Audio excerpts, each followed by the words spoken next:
हाँ, जो गुडविल आया, कंपनसेशन लाया, ये प्रीमियम और गुडविल कंपनसेशन और प्रॉफिट होती है। क्या होती है? जो नुकसान करेंगे सेक्रीफाइसिंग पार्टनर। ए और बी की ओल्ड रेशो क्या थी? 3:2 थी। क्या थी? ए और बी की ओल्ड रेशो थी 3:2। और सी कितने शेयर के लिए आ रहा है? 1:6। है जो कौन सा केस है? फर्स्ट केस में ओल्ड रेशो ही, तो सेक्रीफाइसिंग रेशो हो गई 3:2। गुडविल किस रेशो में बढ़ती है? गुडविल बढ़ती है सेक्रीफाइसिंग रेशो में। गुडविल किस रेशो में बढ़ती है?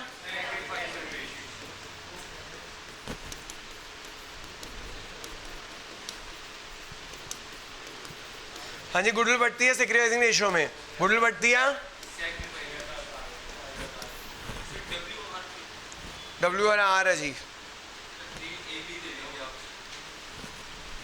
नरेशन लिखना, नरेशन क्या लिखोगे बच्चों? Being goodwill distributed in sacrificing ratio. Being goodwill distributed in premium लिख ले, कुछ भी लिख ले। Being premium for goodwill distributed in sacrificing ratio.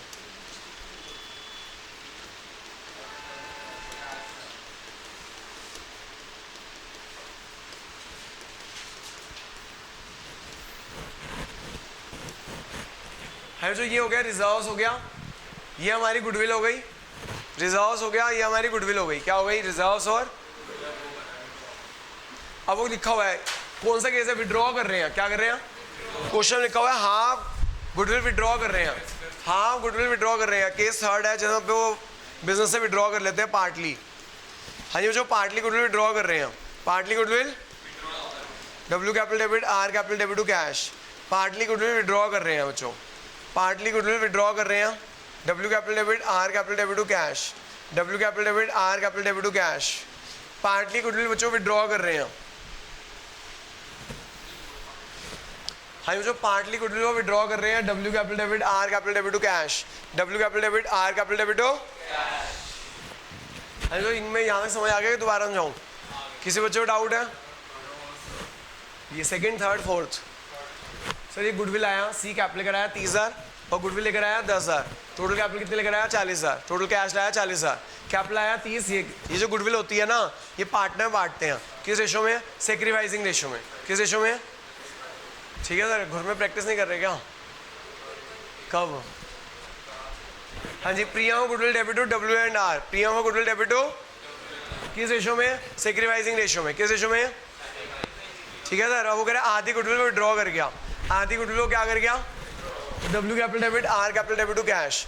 W capital debit R capital debit to cash. कोई चीज़ नई नहीं है, पुरानी चीज़ कराई थी, गुडविल की प्रैक्टिस कराई है। वो जो कोई नया टॉपिक नहीं है, पुराना टॉपिक है, ओनली प्रैक्टिस हो रही है ये आपकी।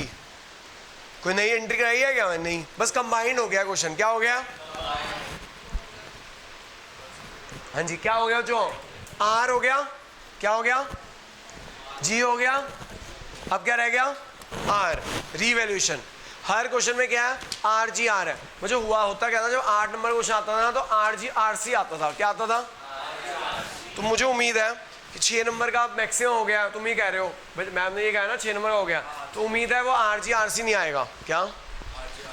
आर जी आर आएगा। सी का ना 4 नंबर का अलग से क्वेश्चन दे देंगे। सी का एक 4 नंबर का, पहले तो 8 नंबर का आता था, तो आर जी आर सी हो जाता था। तो एक, हालांकि मैं आपको 8 वाले भी क्वेश्चन करा दूंगा, तो आइडिया हो जाएगा कि रिस्क और करना ही होगा ना। और कैपिटल जिसमें अलग से 4 नंबर का आएगा, मुझे ऐसा लगता है। आप क्योंकि 6 नंबर का कर दिया, या छोटा बहुत स्मॉल कर देंगे अगर आर जी से आर सी करेंगे तो वो।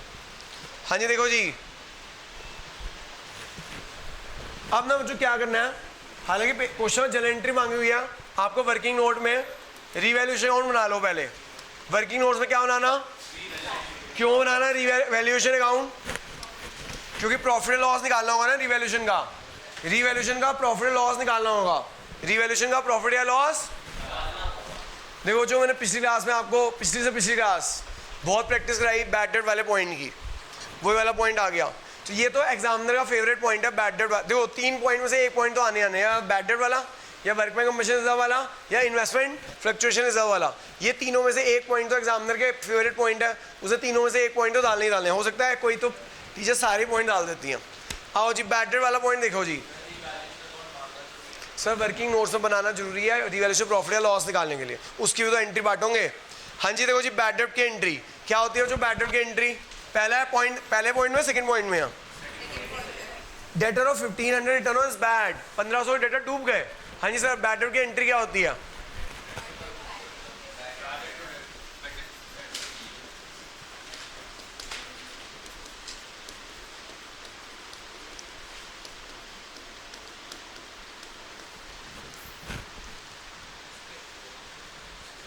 हाँ जो बैड डेब्ट की एंट्री होती है, बैड डेब्ट टू डेटर, क्या एंट्री होती है? बैड डेब्ट टू,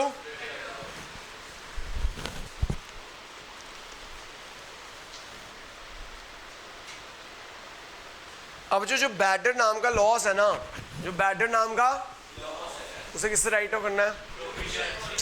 बैड डेब्ट टू डेटर, जो बैड डेब्ट नाम का लॉस है उसे किससे राइट ऑफ करना है? प्रोविजन से। किससे राइट ऑफ करना है? जो प्रोविजन या तो डेटर में से माइनस होकर दे रखा होगा या लायबिलिटी साइड में दे रखा होगा। बैलेंस शीट में दे रखा है, क्या दे रखा है? बैलेंस शीट में 1500 दे रखा है ना, कि 2000 दे रखा है? 2000। हमें तो 1500 ही चाहिए, हमें तो जो मैंने ना आपको पहले ही इसकी ना बहुत प्रैक्टिस कराई थी एक क्लास, प्रीवियस क्लास में, वेडनेसडे वाली क्लास में इसकी बहुत प्रैक्टिस करा दी थी इस पॉइंट की। भाई 11 में भी आप प्रैक्टिस करके आए होंगे इस पॉइंट की। बैड डेब्ट टू डेटर, बैड डेब्ट नाम का लॉस किससे राइट होता है? प्रोविजन से। प्रोविजन बैड डेब्ट डेबिट टू बैड डेब्ट। तो जो ये जो हम बड़े बड़े क्वेश्चन करेंगे कुछ भी नहीं है, जो अभी तक पढ़ा उसकी प्रैक्टिस करते रहेंगे। और इस चैप्टर में नहीं करेंगे, अगले चैप्टर में इसी की प्रैक्टिस है, उससे अगले चैप्टर में उसकी प्रैक्टिस है, उसके अगले चैप्टर में यही प्रैक्टिस है। 4 चैप्टर में यही करना है हमें, RGR। आगे चलते हैं जी, अगला देखो जी। अब जो डेटर्स कितने के थे? डेटर्स कितने के थे? नहीं, डेटर्स 18,000। बैड डेब्ट कितना हो गया? बैड डेब्ट हो गया 1500। कितना रह गया? 16,500। कितना रह गया? प्रोविजन कितना बनाना है?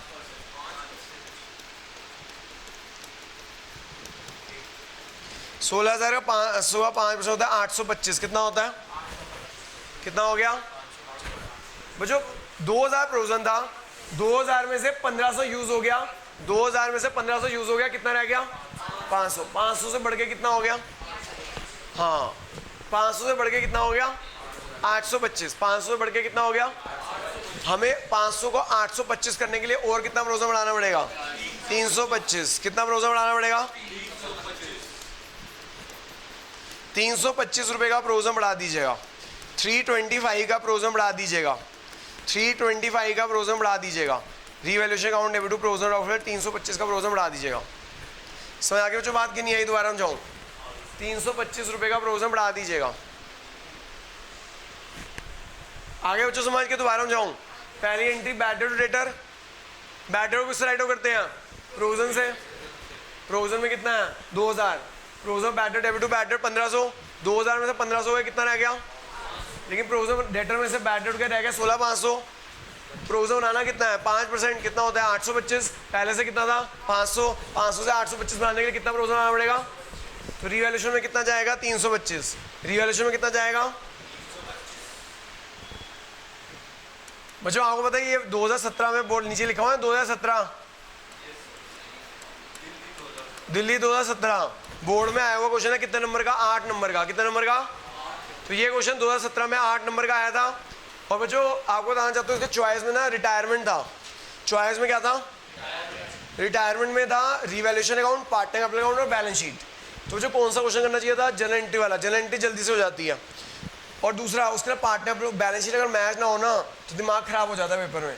तो ऐसे क्वेश्चन करने भी नहीं चाहिए जिसमें बैलेंस शीट हो, क्योंकि बैलेंस शीट में अगर एक बार मैच ना हुई तो दिमाग घूम जाएगा, अरे मैच नहीं हुई, टेंशन में आ जाऊंगा, जो आता जाता होगा वो भी गलत हो जाएगा। तो अगर चॉइस में आ रहा है जनरल एंट्री और बैलेंस शीट तो कौन सा करना चाहिए? जनरल एंट्रीज करनी चाहिए।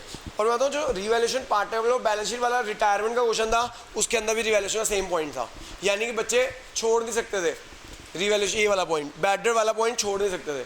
समझ आ गई बात? तो बैड डेब्ट वाला पॉइंट तो आनी चाहिए, चाहे उसने अटेम्प्ट किया हो एडमिशन, चाहे अटेम्प्ट किया हो रिटायरमेंट। हाँ जी ये वाला पॉइंट हो गया। अगला पॉइंट देखिएगा क्या है भाई? हाँ जी जो outstanding salary will be paid of. बच्चे ना कुछ क्या करते हैं हर जगह ना रिवैल्यूएशन घुसाने की कोशिश करते हैं।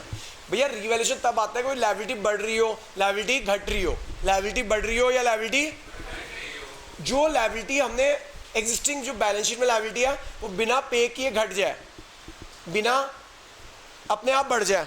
ये तो एग्जिस्टिंग लायबिलिटी है, वो तो पे करनी है, अगर हमने पे कर दी तो क्या रिवैल्यूएशन आना चाहिए क्या? नहीं। देखो आउटस्टैंडिंग सैलरी ना एक पर्सनल अकाउंट होता है, क्या होता है?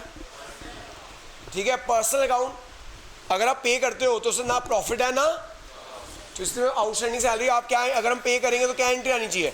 Outstanding salary debit to cash, outstanding salary debit to, यही करते हैं ना। अगर मैं एक एग्जिस्टिंग लायबिलिटी जो बैलेंस शीट में है, एक एग्जिस्टिंग लायबिलिटी जो बैलेंस शीट में है, अगर मैं पे कर दूं तो क्या एंट्री आएगी? आउटस्टैंडिंग सैलरी डेबिट टू, कितना अमाउंट है? 3000। देखो जो मैं आपको बताता हूँ, आप लोगों को ना बड़ी कंफ्यूजन होती है हर जगह ना, आप रिवैल्यूएशन घुसाने की कोशिश करते हैं बच्चे। आपको मैंने कहा था 11 की एंट्रियाँ सोचना, क्या सोचना? 11 की एंट्रियाँ सोचना। जैसे रेंट पे किया, रेंट टू कैश, फिर रेंट खर्चा है, रेंट इज आ, वो पी एन अकाउंट में जाता था, P N account debit to rent, वो पी एन अकाउंट की जगह रिवैल्यूएशन डाल देना, क्या डाल देना? यानी सारी एंट्री 11th वाली है, बस जो इनकम्स और एक्सपेंसेस हैं, जो इनकम्स और एक्सपेंसेस है वही रिजल्ट देंगे प्रॉफिट और लॉस को, वो रिवैल्यूएशन में जाएंगे। वो कहाँ जाएंगे? समझ आ गया? अगर मान लो ये सैलरी बैलेंस शीट में ना होती, ये सैलरी, और फिर वो कहता कि सैलरी पे, आउटस्टैंडिंग सैलरी है, पे कर रहे हैं, बैलेंस शीट में नहीं है, यानी उन्होंने बैलेंस शीट में लायबिलिटी रिकॉर्ड नहीं की, तो एंट्री रिकॉर्ड करते सैलरी टू सैलरी आउटस्टैंडिंग, क्या रिकॉर्ड करते? फिर वो जो सैलरी एक्सपेंस होता है वो जाती है रिवैल्यूएशन में। समझ आ गई बात? सर ये ना बैलेंस शीट में एग्जिस्टिंग लायबिलिटी है, वो जो एग्जिस्टिंग बैलेंस शीट में है ना वो पे कर रहे हैं, इसलिए उसकी एंट्री आ रही है outstanding salary to cash. Outstanding salary is a personal account, cash is a real account. हम नॉमिनल अकाउंट्स होते हैं इनकम और एक्सपेंसेस के अकाउंट। बेसिकली रिवैल्यूएशन अकाउंट में क्या जाते हैं? नॉमिनल अकाउंट जाते हैं। What is nominal accounts? कहीं पता ही नहीं होगा, 11 करके नहीं आए। नॉमिनल अकाउंट्स होते हैं इनकम्स और एक्सपेंसेस के अकाउंट। किसके अकाउंट? लॉसेस एंड गेन्स के अकाउंट। क्या आउटस्टैंडिंग सैलरी कोई इनकम है, एक्सपेंस है? नहीं, salary is expense, salary is outstanding salary is liability, outstanding salary is. तो याद रखिए जो रिवैल्यूएशन में हमारा एक्सपेंस और इनकम जाती हैं, क्या जाती हैं? या गेन या लॉस, गेन या सैलरी। आउटस्टैंडिंग सैलरी लायबिलिटी है, वो पे की आउट एंट्री आती है, 11 में पड़ी थी। आउटस्टैंडिंग सैलरी जो लायबिलिटी है पे करोगे क्या एंट्री आएगी? आउटस्टैंडिंग सैलरी टू, तो ना कोई इसमें कोई इनकम नहीं है, कोई एक्सपेंस नहीं है, क्या डालूँ रिवैल्यूएशन में? कुछ नहीं डालेंगे।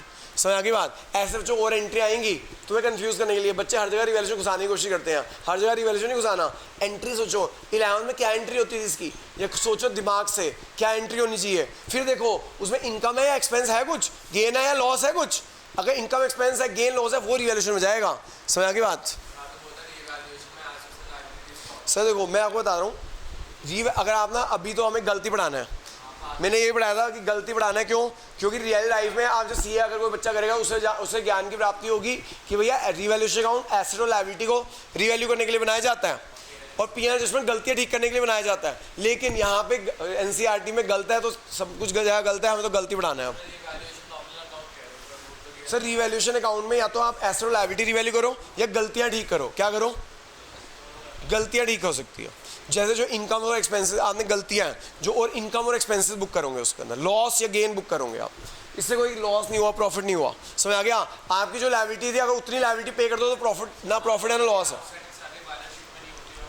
हाँ तो फिर आपको रिकॉर्ड करनी होती। अगर ये बैलेंस शीट में ना होती और कहता कि एक सैलरी आउटस्टैंडिंग है वो हमने रिकॉर्ड नहीं कर रखी है और वो हम पे कर रहे हैं, तो एंट्री करते थे सैलरी टू सैलरी आउटस्टैंडिंग, वो सैलरी रिवैल्यूएशन में जाती, रिवैल्यूएशन टू सैलरी, और आउटस्टैंडिंग सैलरी टू कैश हो जाता। तो वो जो हमने रिकॉर्ड नहीं करके उसकी एंट्री करते पहले सैलरी टू सैलरी आउटस्टैंडिंग। ऐसा ये होगा कि हमने ऐसा ही होगा सैलरी रिकॉर्ड नहीं कर रखी तो salary to salary outstanding record कर देंगे, रिवैल्यूएशन टू सैलरी हो जाएगी, पे करने को नहीं कहेगा। मतलब दोनों पार्ट नहीं आएंगे। आगे चलते हैं हम। नेक्स्ट क्या है? हाँ जी बच्चों आगे है स्टॉक को डेप्रिशिएट कर दो। हाँ जी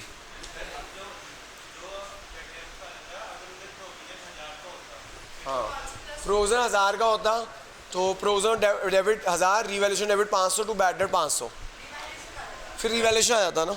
अगर आप यही कह रहे हो ना प्रोविजन 1000 का होता, provision 1000 revaluation 500 to bad debt, हाँ फिर नया प्रोविजन फिर 825 का बनता। ऐसे मैंने सारे केसेस कराए थे, 5 केसेस उसमें सब कुछ था। हाँ जी आगे देखो जो पॉइंट में फोर्थ, ये पॉइंट में फोर्थ, फिफ्थ और सिक्स की मैं कंबाइंड एंट्री कर दूंगा। रिवैल्यूएशन में लिखा स्टॉक को डेप्रिशिएट करना है 10% से, स्टॉक को डेप्रिशिएट करना है 10%। स्टॉक है 20,000 का, 10% डेप्रिशिएट होगा तो लॉस हो गया। अगर स्टॉक डेप्रिशिएट होगा तो क्या हो गया? Revaluation stock. फर्नीचर को 500 रुपये से कम करना है, फर्नीचर को 500 रुपये से कम करना है, रिवैल्यूएशन टू फर्नीचर। प्लांट और मशीनरी को 8% से कम करना है, प्लांट और मशीनरी को 8% से कम करना है। प्लांट और मशीनरी है 40 का 8% 3200।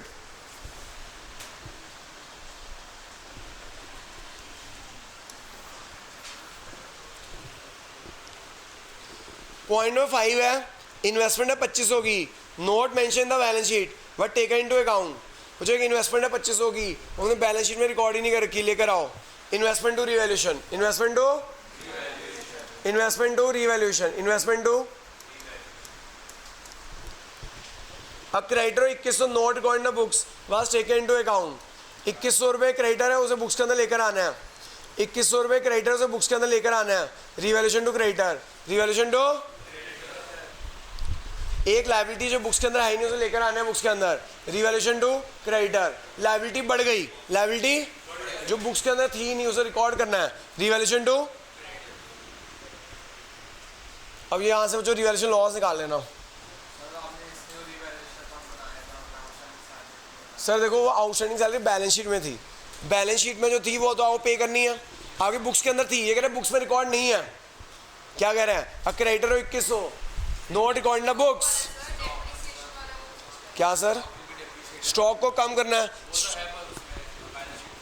वो तो कम करना है ना, आपको बताया था अगर एसेट कम होगा तो लॉस होगा, हमें लॉस या प्रॉफिट रिकॉर्ड करना है, बताया नहीं।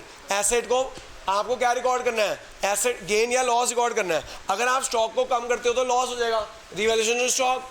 अगर आप फर्नीचर को कम करते हो तो लॉस हो जाएगा, रिवैल्यूएशन टू फर्नीचर। अगर आप प्लांट और मशीनरी को कम करते हो तो लॉस हो जाएगा, रिवैल्यूएशन टू प्लांट और मशीनरी। गेन या लॉस रिकॉर्ड करना है, ठीक है सर। स्टॉक की वैल्यू कम हो रही है, रिवैल्यूएशन टू स्टॉक। प्लांट और मशीनरी की, फर्नीचर की वैल्यू कम हो रही है, रिवैल्यूएशन टू फर्नीचर। प्लांट और मशीनरी की वैल्यू कम हो रही है, रिवैल्यूएशन टू प्लांट और मशीनरी। क्रेडिटर की वैल्यू कम हो रही है, रिवैल्यूएशन टू क्रेडिटर। ओके, यहाँ पे क्या हुआ, इन्वेस्टमेंट की वैल्यू बढ़ रही है, investment to revaluation, investment to,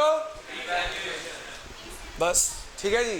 कितने का लॉस आ गया, 5-6 कुछ आ रहा हूँ, 5-6। हाँ जी, डेबिट से आएगा टोटल करो, डेबिट से आएगा टोटल करो और इसमें क्रेडिट माइनस कर दो। 5625 आ रहा है, क्या आ रहा है 56। ये रिवैल्यूएशन लॉस पार्टनर बांट देना ओल्ड रेशो में। किस रेशो में, क्या है ओल्ड रेशो, 3:2 में बांट दो भाई। 3/5 2/5 कितना, 3375 22।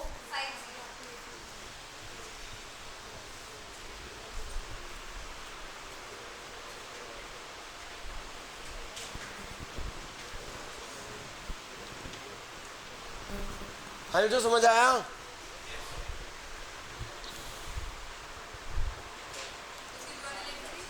हाँ। अब ये तो वर्किंग नोट्स था, क्या था, अब एंट्रीज कर दो भाई, 2-3 एंट्रियां और आ जाएंगी।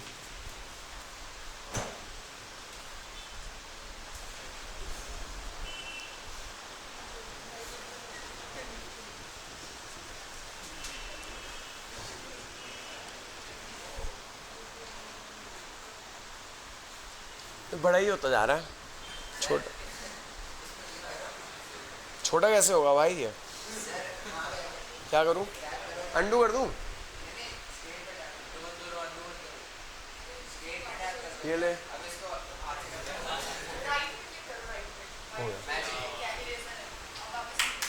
चलो जी। रिवैल्यूएशन की एंट्रीज,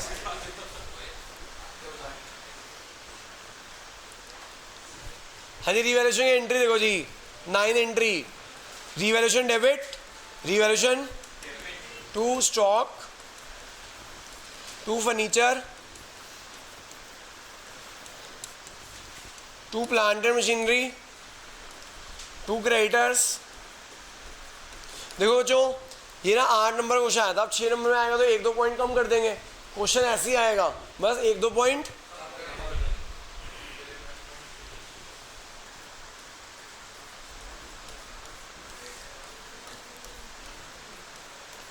करना जो कितना हो गया, 7000। फिर जो इन्वेस्टमेंट टू रिवैल्यूएशन,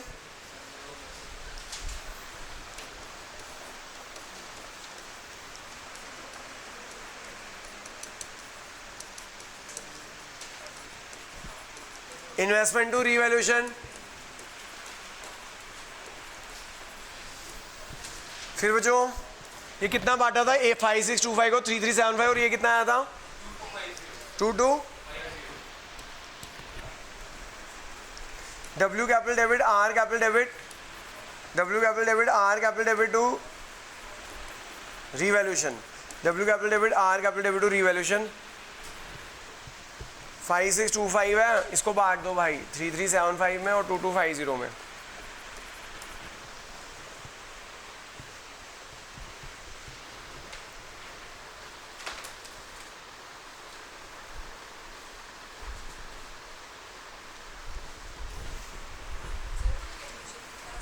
क्या फोन क्या कौन सा बैकअप है? वो लेंगे बैकअप, वो थर्ड बुक भी कर ले, बहुत बड़ा एहसान है उनका। मैं तुम लोग ना, मैं बता रहा हूँ अपने स्कूल के साथ जो चल रहे हो ना, मर रहे ये लोग, मरेंगे। इनको पता नहीं है एडमिशन, रिटायरमेंट, डेथ कितने बड़े बड़े चैप्टर है। क्या? हाँ जी, परसों से ना थर्ड बुक भी शुरू हो रही है, लेकिन मैं बता रहा हूँ भैया, अगर वही करें जिनमें दम है, नहीं तो एक ही बुक कर लो अगर दम नहीं है तो। हाँ अच्छा है, अगर आपकी दो बुक अभी मैथ कर लेते हो जून तो अभी 2 बुक खत्म हो जाएंगी, 2 बुक खत्म हो जाएगी तो भाई 1 बुक रह जाएगी। 15 अगस्त को आज़ादी मिल जाएगी आप लोगों को। जो 2 बार नहीं आ सकते वो ऑनलाइन ले लें। लेकिन बात तो बहुत फ़ायदा होगा आप लोगों को बाद में। क्या फ़ायदा होगा? क्या? लेकिन मेरी एडवाइस है, जो कमज़ोर, जिनको लगता है हम कमज़ोर है, वो मत ले 2 बुक। 1 बुक अच्छी तरह कर ले, वही बहुत बड़ी बात है।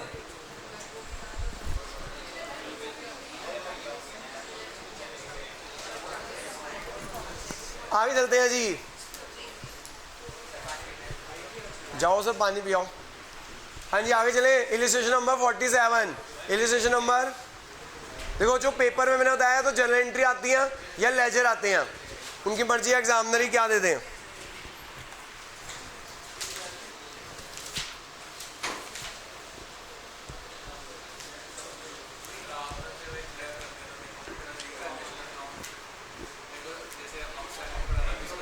सर जो बैलेंस शीट में है ना, वो आपको नॉमिनल अकाउंट पता है क्या होते हैं? नॉमिनल अकाउंट क्या होते हैं? अच्छा, पर्सनल अकाउंट पता है क्या होते हैं? आउटस्टैंडिंग एक्सपेंस क्या है? पर्सनल को हमने पे कर दिया, पर्सन को पे कर दिया। आप बताओ सर इसके अंदर नॉमिनल क्या है? मैंने आउटस्टैंडिंग, आप जनरल एंट्री सोचो, आउटस्टैंडिंग एक्सपेंस टू कैश। आप बताओ सर इसके अंदर लॉस क्या हुआ, प्रॉफिट क्या हुआ, मुझे इतना बता दो बस, खत्म। लॉस और प्रॉफिट हमें रिवैल्यूएशन रिकॉर्ड करना होता है। नहीं तो ऐसे आपको ऐसा सोचना ही नहीं है, आपको रिवैल्यूएशन में लॉस से गेन डालना है सर। आपको रिवैल्यूएशन में एसेट लायबिलिटी नहीं डालनी, उनसे होने वाला प्रॉफिट या लॉस डालना है। आप मैम तो ऐसी तैसी से कुछ आते हैं पढ़ाने का, हाँ ऐसे कंफ्यूज कर देती है। हाँ जी, पेज नंबर 57 है, क्वेश्चन 47। आपको सर रिवैल्यूएशन नॉमिनल अकाउंट है, उसके अंदर इनकम्स और एक्सपेंसेस आते हैं, प्रॉफिट लॉस। एसेट भी सीरीज से बात है, एसेट कम होने से लॉस होता है तो वो आ रहा है, एसेट बढ़ने से प्रॉफिट होता है। समझ आ गई बात? तो आप बताओ, एक एग्जिस्टिंग लायबिलिटी है, मैं पे कर देता हूँ, मेरे को फीस पे करनी है, तो ना एग्जिस्ट आउटस्टैंडिंग फीस है तो मेरे को पे कर देता है जो हो चुकी है आउटस्टैंडिंग, तो क्या नो? हाँ ठीक है, आगे चलते हैं। तो फीस बहुत नीचे कैनरा बैंक, मैं तो लेने को तैयार हूँ। कैनरा बैंक में जाओ, कैनरा बैंक में जाओ और जाओ तो नीचे है, एक फ्लोर नीचे जाना था। क्या ऊपर? तो भैया मेरे को धक्के खाने पड़ेंगे, मैं तुम्हें बैकअप दूँ, इतने बजे छुट्टी बैकअप दूँ, क्लास से दूँ, या 2000 के नोट बदलाऊँ? ऐसा नहीं कर सकते ना, एक बार में फिर पक्का नोटिस आ जाएगा। क्या सर?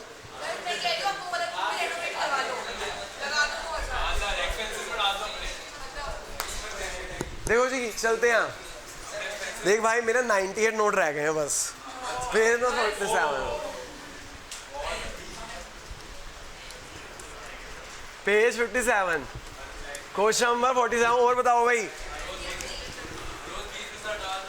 सर, एक बार खत्म हो जाए फिर ले लूँगा, लेकिन पता नहीं कब खत्म होगा। और किसका आगे बढ़ो, उसके आगे है पेज 53 है, कहीं होगा पेज 53 आगे, पेज 53 पेज 57। यही तूने ना फीस पहले दे दी होती तो आज तब ले लेता मैं, गलती पे घूमने से पहले मैं मांग रहा था पहले से।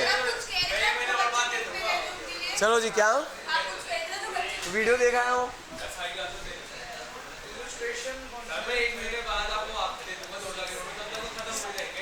इंटरेस्ट के साथ देती हो क्यों? एक में इंटरेस्ट नहीं होता। छोटी बात क्या हम तो भाई हम तो अकाउंट पढ़ाते हैं, अकाउंट में यही चीज़ सिखाते हैं कि एक एक दिन का इंटरेस्ट होता है। अगर मैं ही फॉलो नहीं करूँगा तो मैं किस बात का अकाउंटेंट या चार्टर्ड अकाउंटेंट? हाँ भाई,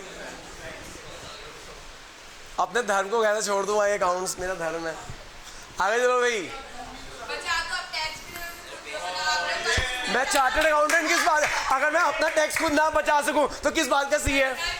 हाँ जी, हाँ जी, रीवैल्यूएशन अकाउंट फिर किस बात का सी है? अपना टैक्स ना बचा पाऊं तो।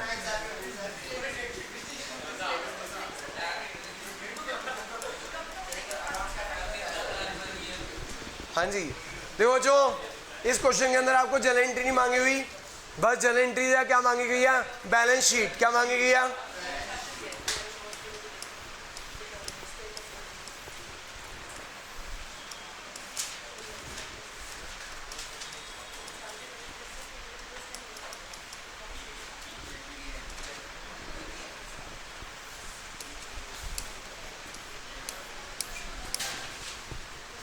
है जो रिवैल्यूएशन पार्टनर वाला बैलेंस शीट। बच्चों बस फर्क ये है, और किसी का पेज तो अलग नहीं है ना, दोनों लिख दिए 57 और 53। 57 या 53 पे क्वेश्चन 47 है। इसके अंदर जो लेजर जर्नल एंट्री की जगह क्या मांगे गए हैं? रिवैल्यूएशन मांगा गया और पार्टनर वाला बैलेंस शीट मांगे गए। पिछले क्वेश्चन में रिवैल्यूएशन बनाया था, कहाँ में बनाया था? वर्किंग नोट्स में। इस बार कहाँ बनाना है? फेयर में। कहाँ बनाना है? तो जब आपसे लेजर मांगे जाए ना तो पहला पॉइंट आप क्या कर लेना? रिवैल्यूएशन कर लेना। क्या कर लेना? फिर कैपिटल अकाउंट में आरजीआर करना होगा। कैपिटल अकाउंट में क्या करना होगा? देखो जो टिक लगे हुए हैं DEF पॉइंट जो है ना वो रिवैल्यूएशन के हैं। लेकिन पहले 46 करेंगे यार, इससे पहले वाले पेज पे। सॉरी पहले 46 करेंगे क्वेश्चन बच्चों, सॉरी इससे पहले वाले पेज पे है, पेज नंबर 56 और 52। पेज नंबर 56 या 52 पे क्वेश्चन नंबर 46 होगा। इसके अंदर जो रिवैल्यूएशन अकाउंट मांगे गए हैं, पार्टनर कैपिटल अकाउंट मांगे गए हैं और बैलेंस शीट मांगी गई है। एक्स और वाई क्वेश्चन पढ़ते हैं। एक्स और वाई पार्टनर, रेशियो क्या है? 3:2। क्या है? जेड नया पार्टनर आ रहा है। He paid 1 lakh as capital but nothing for goodwill. बच्चों वो 1 लाख कैपिटल के लेकर आया, लेकिन कुछ भी गुडविल के लिए, which was valued at 80,000. He acquired 1/5 share in the profit equally from both the partner. बच्चों Z आ रहा है 1/5 शेयर के लिए और वो X और Y से इक्वली लेगा, यानी क्या है? 1:1 क्या है? वो Z आ रहा है 1/5 शेयर के लिए और इक्वली लेगा X और Y से। ये 1:1 क्या है? Sacrificing ratio. क्या है? समझ आ गया? जो 1:1 क्या है?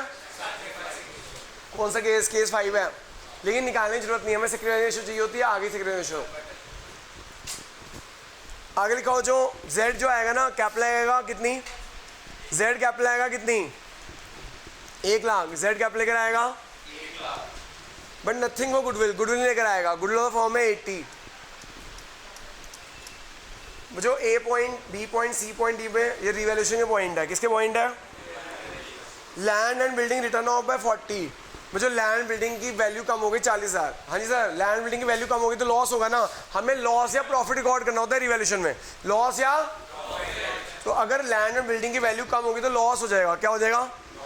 तो land building revaluation debit to land building, revaluation debit to. साथ में जो बैलेंस शीट भी, वैसे तो बैलेंस शीट बना लेते हैं, मांगी हुई है नीचे।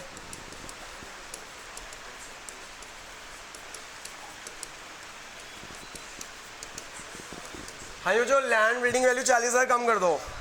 लैंड एंड बिल्डिंग की वैल्यू 40,000 कम कर दीजिए। लैंड एंड बिल्डिंग की वैल्यू 40,000 कम कर दीजिए। लैंड एंड बिल्डिंग कितने किया? 1,20 किया, 40,000 कम कर दी। लैंड बिल्डिंग कितनी आ जाएगी? 80,000 आ जाएगी। कितनी आ जाएगी?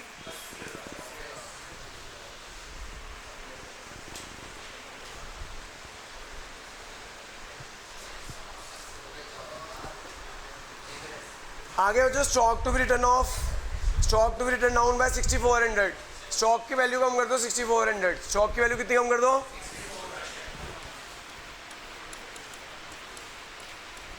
स्टॉक की वैल्यू कम कर दो 6,400 से। स्टॉक की वैल्यू कम कर दो 60